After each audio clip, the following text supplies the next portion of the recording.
Silent Valley. Silent Valley ഇവിടെ നിന്ന് ഉദ്ഭവിക്കുന്ന നദിയാണ് തൂതപ്പുഴ. ഇവിടെ നിന്ന് ഉദ്ഭവിക്കുന്ന നദിയാണ് തൂതപ്പുഴ. ഇതിലൂടെ ഒഴുകുന്ന നദിയാണ് കുന്തിപ്പുഴ. ഇതിലൂടെ ഒഴുകുന്ന നദിയാണ് കുന്തിപ്പുഴ. ഇവിടെ കാണുന്ന അപൂർവ ഇനം പക്ഷി ബ്ലാക്ക് ബുൾബുൾ. ഇവിടെ കാണുന്ന അപൂർവ ഇനം പക്ഷിയാണ് ബ്ലാക്ക് ബുൾബുൾ.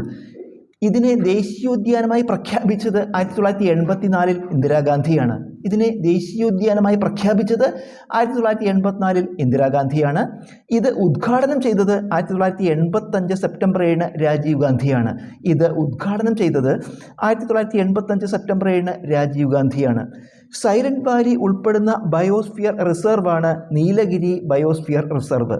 സൈലന്റ് വാലി ഉൾപ്പെടുന്ന ബയോസ്ഫിയർ റിസർവാണ് നീലഗിരി ബയോസ്ഫിയർ റിസർവ്. ആനമുടി ദേശീയോദ്യാനത്തിൽ സ്ഥിതി ചെയ്യുന്ന വെള്ളച്ചാട്ടമാണ് തൂവാനം വെള്ളച്ചാട്ടം. ആനമുടി ദേശീയോദ്യാനത്തിൽ സ്ഥിതി ചെയ്യുന്ന വെള്ളച്ചാട്ടമാണ് തൂവാനം വെള്ളച്ചാട്ടം.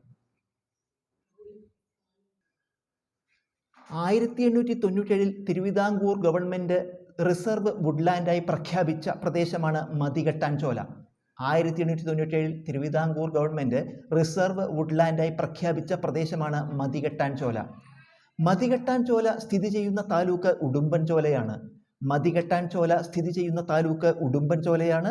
കേരളത്തിലെ ഏറ്റവും ചെറിയ ദേശീയോദ്യാനം പാമ്പാടും ചോലയാണ്. കേരളത്തിലെ ഏറ്റവും ചെറിയ ദേശീയോദ്യാനം പാമ്പാടും ചോലയാണ്.